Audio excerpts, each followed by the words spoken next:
Bismillahirrohmanirrohim. Assalomu alaykum hurmatli o'quvchilar. Bugun sizlar bilan Ustoz ko'makchi metodik markazi tomonidan ishlab chiqilgan 4 qismdan iborat 2-sinf matematika kitobining 3-qismidan 7-mavzu 38-darsimizni boshlaymiz. Mavzuimiz nomi uzunlik o'lchov birliklari orasidagi bog'liqliklar. Hurmatli o'quvchilar, biz avvalgi darsimizda atrofimizdagi katta va kichik bo'lgan narsalarni uzunligi borligi va ularni qanday o'lchash kerakligi haqida gaplashgan edik. Ya'ni biz santimetr haqida gaplashgan edik.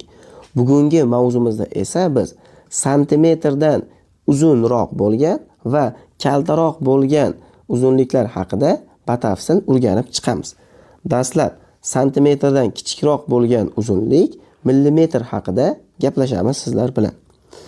Xo'sh, santimetrdan kichikroq bo'lgan uzunlik bu millimetr deb atalar ekan, biz buni chizgichda ko'rishimiz mumkin.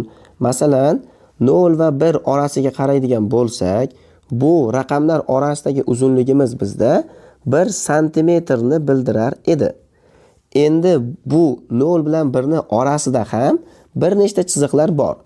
Mana shu chiziqlar orasidagi masofa 1 millimetrni bildiradi. Mana ko'rib turganingizdek, ikkita kichik chiziqlar orasidagi masofa bizda 1 millimetrni anglatar ekan. Demak, bundan xulosa qilsak bo'ladiki, chizgichdagi kichkina chiziqlar orasi 1 millimetrdan bo'lar ekan va bu 1 santimetr orasida bunaqa masofadan 10 ta bo'lganligi uchun bizda 1 santimetr 10 millimetrni anglatar ekan. Va biz millimetrni qisqartirib quyidagi tartibda yozib olar ekanmiz. Mana ikkita kichkina m. Demak, bu bizda millimetrni anglatar ekan. Tushundingiz-a? Demak, 1 santimetrimiz 10 millimetrga teng ekan. Endigi o'rganadigan ma'lumotimiz bizda santimetrdan kattaroq bo'lgan uzunlik birligi. Ya'ni bu bizda detsimetr bo'ladi. Xo'sh, detsimetr santimetr bilan qanday taqqoslasa bo'ladi? Bu yerda hozir mana chizgichga qaraydigan bo'lsak, bizda 10 santimetr uzunlikni ifodalovchi kattalik bu 1 detsimetr deyilar ekan. Demak, bizda 1 detsimetr nimaga teng ekan? 10 santimetrga teng ekan. Va biz detsimetrni qisqartirib quyidagi ko'rinishda dm qilib yozar ekanmiz.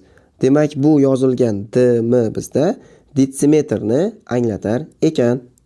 Demak, o'rgangan ma'lumotlarimiz santimetrdan kichikroq bo'lgan uzunlik bizda millimetr ekan. Santimetrdan kattaroq bo'lgan uzunlik esa bizda detsimetr ekan.